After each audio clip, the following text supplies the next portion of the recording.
of the law. No more separation.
Of the law, no more separation, independence for all. But then her master schemed against it all, running and running and running down the line. She left her family and her happy home.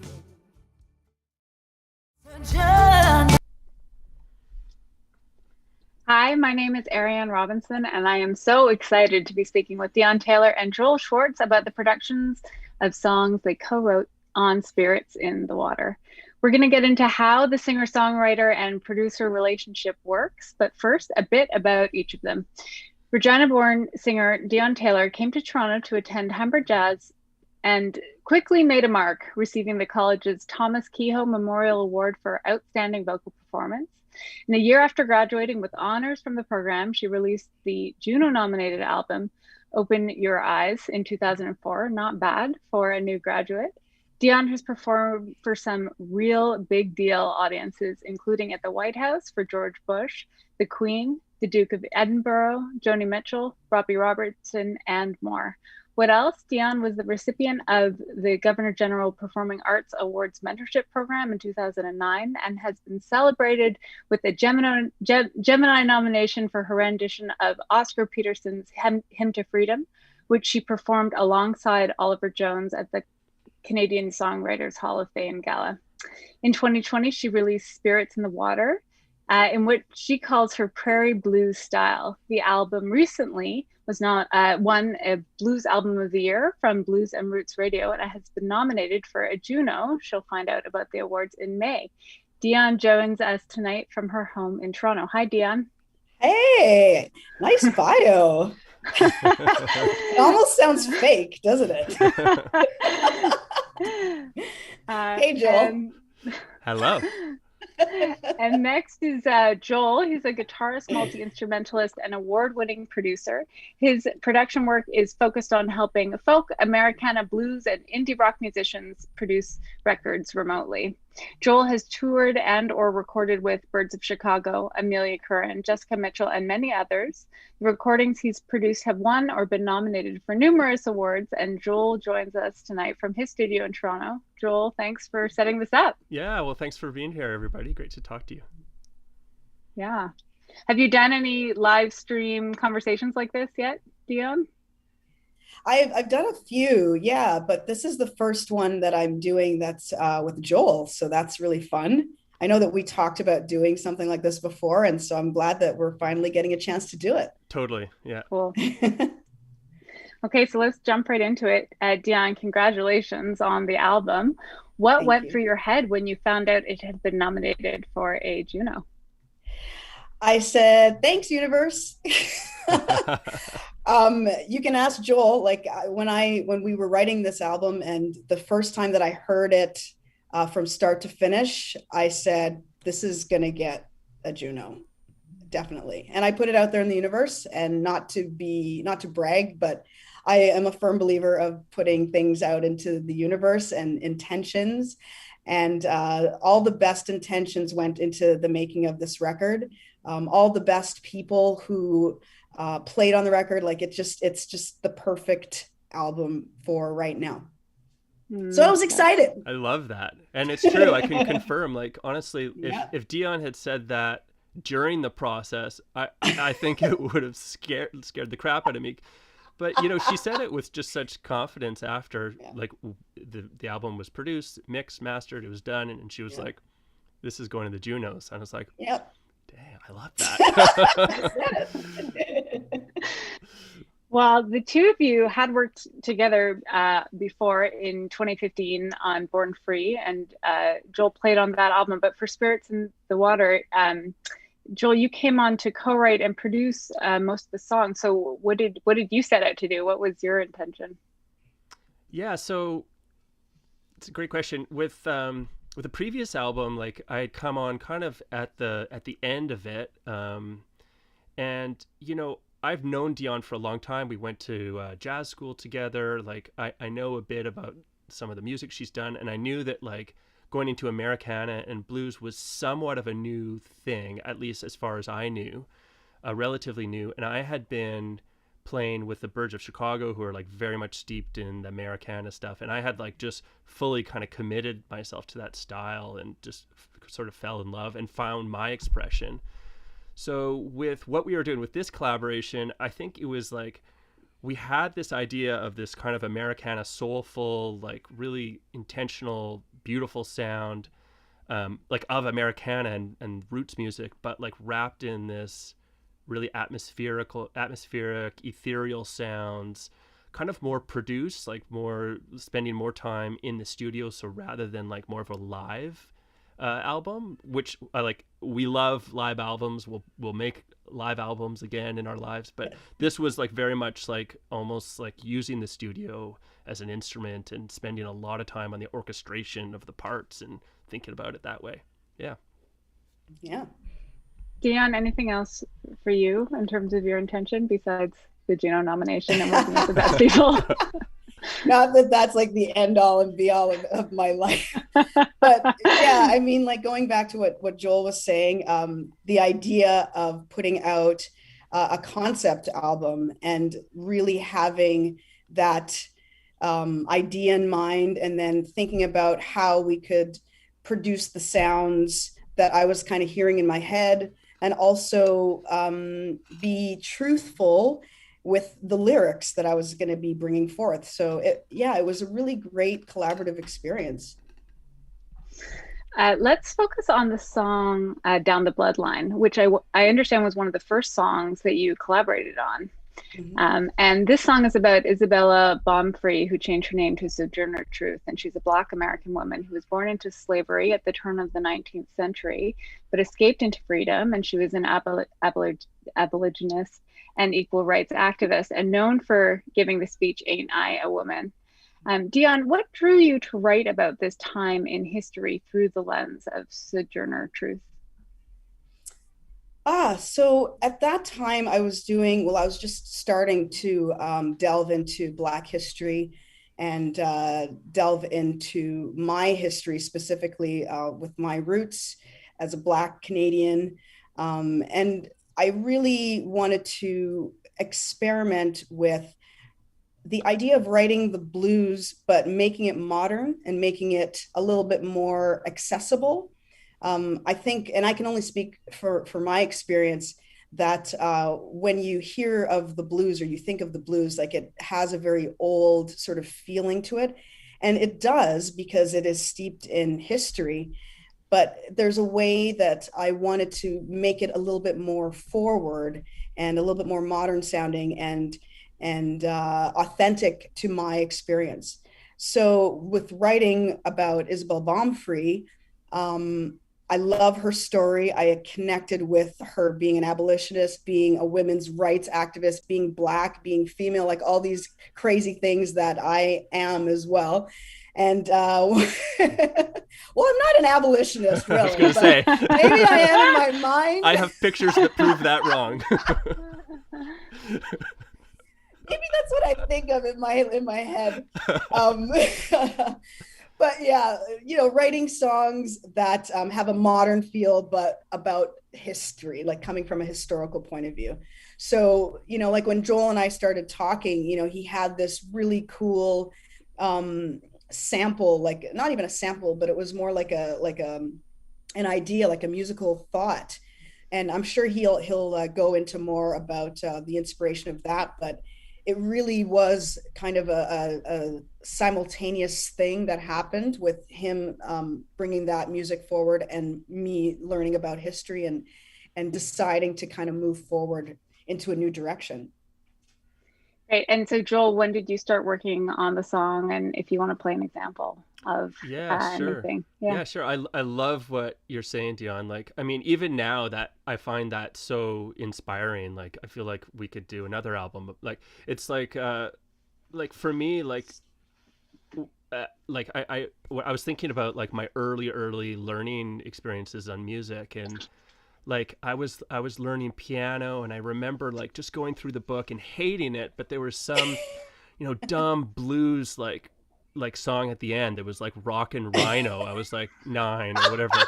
And it was just this that sound was just Yeah. it for me. Like, and it Yeah. kind of still is. It's just it's something so deep for me. I can't totally explain it, but the idea of doing like having some blues and then also doing like a modern take on it, it's like fantastic. So the history of sort of my part in the song is yeah, I did this, went to the harbor front. I saw a bunch of amazing bands from Mali, and if anybody has ever seen those guys play, guitar is a big part of it. And when I was listening to them play, I was hearing what I felt were like the roots of the blues. They were playing kind of similar-ish rhythms, like the 6/8 pattern rhythm, but it was so fresh and new.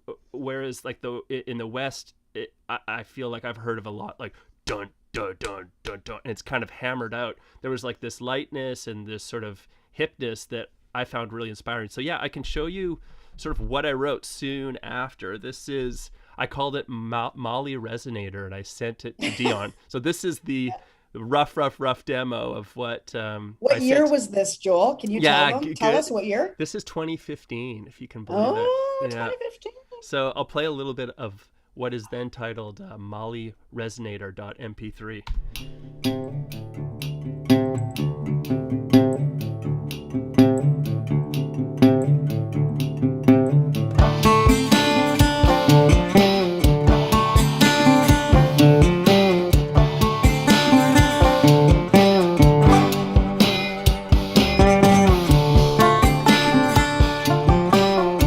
Yeah, so you can hear kind of where it's going. It has the resonator guitar, has a banjo in there, and it has that drum loop that Dion was talking Yeah, about. amazing. That's great. I'm so glad that you still have that and that you could play it for us. Let's talk a little bit more about the musical influences in the album. And Dion, you have a background in jazz, and this album is blues, but there's also a strong gospel element. And it made me think about your early experience in music in the church with your father, a pastor, and you learning organ in age 4. Mhm. Did you knowingly draw on that early time in your life, or did it just kind of come out?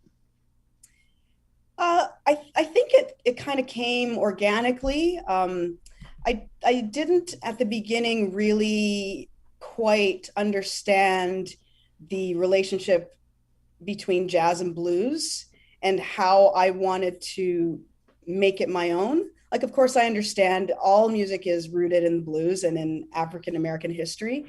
But for me personally, growing up in Regina, it wasn't really in my head. That wasn't part of my experience with growing up. So when we started to think about this particular album and stylistically, uh, it just kind of happened organically. Like especially when you talk about songs like "Workin" and "Spirit," those songs definitely have a certain backbeat to them that is reminiscent of the church music that I grew up listening to. Church music has changed a lot, by the way. I've learned this because I don't really go to church right now, but like the church music that they play now is a lot of, it's a little bit more kind of contemporary, like, the same chords. But the music that I grew up listening to were more choruses. And so, like, very much in the blues idiom. So repetitive words, repetitive ideas, and like a very strong backbeat. And the tambourine is huge. My dog is like grabbing it. Sorry, go. The tambourine is like a huge part of the sound, and especially with my prairie blues sound, because like that was like, we didn't have drums when I was at our old church. So all the rhythm that you hear and that you felt came with hand claps and with the tambourine. So you'll notice that, like, even when I'm performing on stage, like, I always have my tambourine, and that's like a very true thing to me and to my sound and to the prairie blues sound. It's a lethal I weapon. I hope I answered your question. Yeah. And It's Joel, such did a you want long to play? question. No, it's great. And Joel, did you want to play a little bit of Working so that we can get a little? Sure. Here's a little clip from Working. Yeah. Serving, praying, living a quiet, humble life. All those pretty promises of eternal paradise. I gotta work twice as hard before I die. You know you got me working all night long. I know you got me working all night long. You know you got me working all night long. I said you got me working all night long. What a Woo! song. That feels Yeah, good. you can really hear what you're talking about there, Dione. Yeah, I mean, like, if you've never been to a Pentecostal, apostolic, black or white church, like a Southern gospel church, this is the sound that you will hear in a traditional church. Like the backbeat, the hand claps, the choruses. It's very lively and very alive. So I'm really proud of that song specifically because I really think that we captured the sound. And Lyle and Joel and Mark, I mean, just the best players ever. So I'm very happy with that song. It's fun And to. have you received? Oh, go ahead, Joel. Well, it's fun to kind of listen to that and then listen to you, Dione, because it brings me back to the studio, and Dione and I went in with all these demos and like a pretty clear idea of what we wanted, but in the studio with like Dione says, with Lyle and Mark, like Dione really led that energy. It's very infectious. Like I was saying before, like that tambourine is a lethal weapon. And any drummer who's worked with Dione knows that tambourine is the boss. So you can hear the hand claps and yes. Yeah, that was just it was such a joyous song to record in particular. And I want to let you know that is the only vocal take, by the way. Oh, wow. Did you remember that? I didn't. I love it. I mean, a lot of the takes are, I'll tell you why I remember, because we talked about doing like a comp, and then I was like, no, like, this is such a special song. Like, I want the energy to be authentic. And so that's one complete take. That's one vocal take. You heard it here first, folks. Yeah, heard it. Incredible. Incredible. And have you received feedback from your family or people from the church community that you grew up about the song Working or the rest of the album? I've heard from my family. They actually really love the album. My mom loves the record. She loves Spirit. She loves the lyrics in that song. But yeah, like, my family's very supportive and they really respect what I do. And I love the relationship that we have right now. It's really special. Joel, is there anything else about the musical influences you want to get into, or about the sonic elements? Yeah, sure. I mean, I thought it would be cool to show the progression, just going back a step to down the bloodline to kind of show the progression of that song, how it started in, you heard the demo, and I think it would be fun to show like where that evolved, because there's a bunch of other elements involved, like as that song evolved, and I think it'd be cool to show if you'll humor me. So, yeah, that'd be great, and then we awesome. can hear it. We can see. So I'll start at the beginning again, and starts the same way. The resonator. There's a little bit of acoustic guitar that comes in. Banjo. Violin, which is a new addition. V3. Bass. Drums.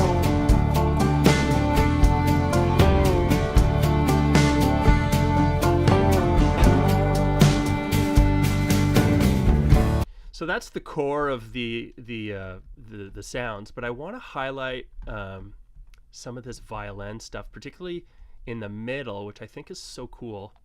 This is Jessica Deutsch on violin, and she added this, just talking about influences. She has a lot of experience playing like Arabic music, and she added these cool little touches. I'll play solo, then I'll show it in the context as well.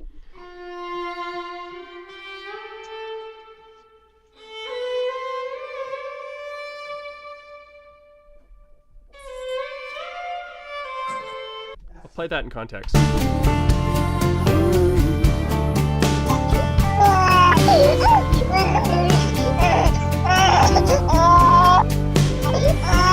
Crusader and champion. I can hear my child crying. Oh my goodness, that's so cute. And then I'll just play the end with that I think is a really cool part too. This is the violins again, and the inspiration for this was really Bollywood. Like I remember hearing some Bollywood scores, and all the violins were in unison or octaves. So I got Jessica to play this line. It's kind of like sounds like a 007 kind of line, but it's meant to have a Bollywood sort of influence. This is the reprise of the song at the end.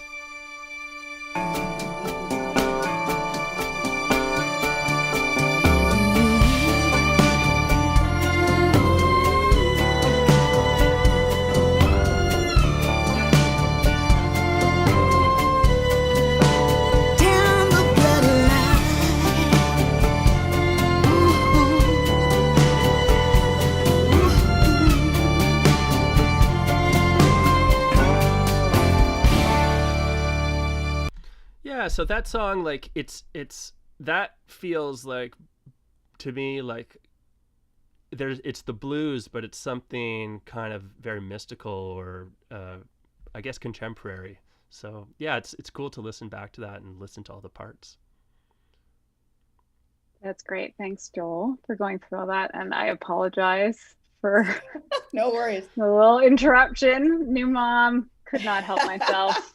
And don't worry, didn't realize we were all together. I just wanted to add, when Joel was stop when Joel was talking about adding the violin to the track, I was kind of like, oh, what is he going to do with that? And then when he played the sample and Jessica played it, and I heard it along with the track, it really brought it to like another level. Like, it was already a really great sounding song, but like Joel said, like, it really brought it to another mystical, very magical place that really was like kind of a launching pad, a launch off to water, and to, like that soundscape. So it's really cool what he did there with that. So thank you. Before we go, Dione, tell us why this album and the narrative that it tells was important for you to make now. Its relevance in the context of the recent past, especially the Black Lives Matter movement and other social justice movements. Why now? Well, It was actually made a while ago, but I really wanted to put it out in March. That was our original idea. And then of course, COVID happened. And so we kind of, sat on the album, and we didn't really know what to do because we knew we had a really special project, but we also had no idea at that time what was going to happen in the world. And then, when you say, I mean, it was still made within the last kind of 5 years, like yeah, like it was made in past. 2019. Like it Yeah. finished, like we didn't finish mastering till 2020, till February. Yeah. So yeah, I mean, the songs are important because they're timely. I really feel like the Prairie Blues sound is a very modern sound, and it's a very forward thinking sound. And I love that it's rooted in Canadian blues, Canadian Black blues specifically, which is very important to me right now. Establishing that sound and inspiring other people to also write in this style and in this sound. And so I hope that people who hear the record and hear my music and hear Joel producing, that they'll feel inspired to write as well in this Prairie Blues sound, because it's so important and it's so necessary. I believe all lives and all voices deserve to be heard, not just American voices, but Canadian voices have important things to say as well.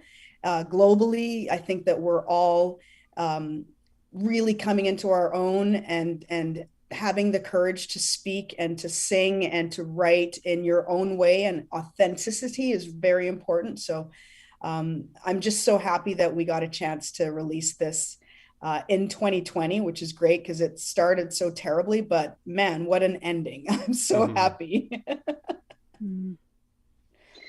Thank you both so much for this. It's been a really great conversation. Spirits in the Water is Dion's latest Juno nominated album, and we will be watching those awards May 16th, which is also her birthday. Yay. She's giving away an autographed copy of the album, and if you're interested, you need to post something on Instagram or Twitter about what you think of the album, and you'll be entered into a draw. Just use the hashtag #SpiritsDraw. And that's a great offer. So that's a signed album. You can find Spirits in the Water at dionetaylor.com. You can reach Joel at joelschwartz.ca. If you have any questions about remote recording or anything you heard in the conversation, please send them to info@joelschwartz.ca. My name is Ariane Robinson, and thank you so much for watching. Thank you, Ariane. Thank you, Joel. Ariane. It was so fun. Yeah, right on. Thanks, guys. Bye, guys. We'll play it. We'll play Down the Bloodline on the way up. Okay. Great.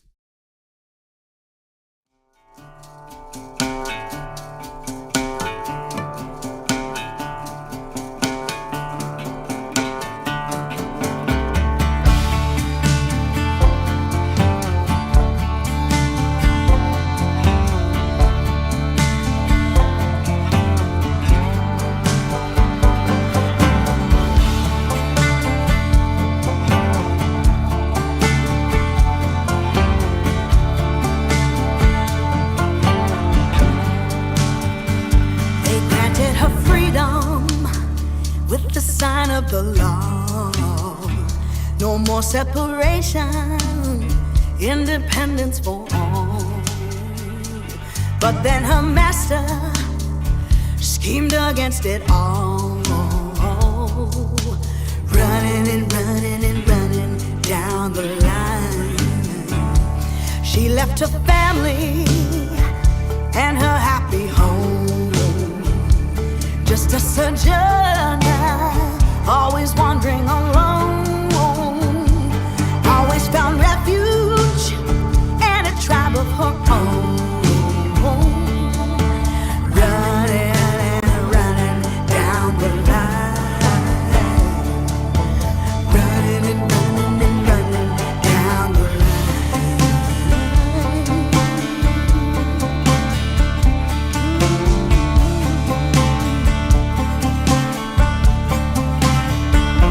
She